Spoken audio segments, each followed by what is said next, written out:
let's get started. 14 basic consonants of Korean alphabet. As you can see, nilagyan ko na po siya. Sinulatan ko na po siya para po malinaw po ang lahat. Alright, so ito, ka, na, da, ra, ma, pa, sa.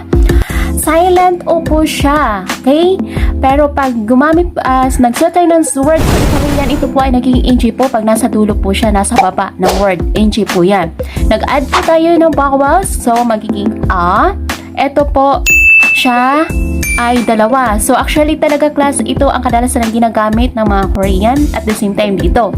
Pero same lang po siya. Cha, cha, cha.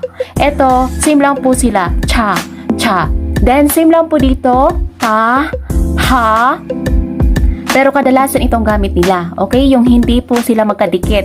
Nilagay ko lang po para malaman nyo po kung bakit meron isa dito, kung bakit dalawa po siya, kasi minsan nakakalito.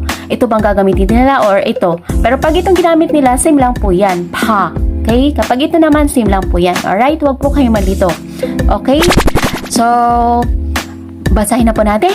Kanadara mapasa. Acha cha ka ta pa ha. Okay?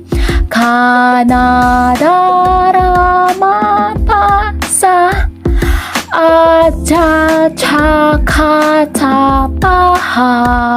Okay, so yan pong ating 14 basic consonants ng Korean alphabet.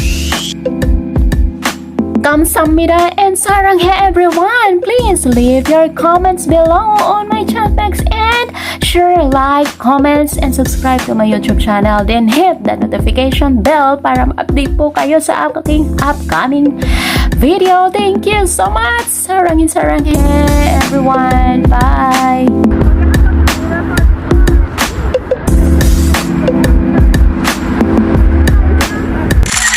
Wow!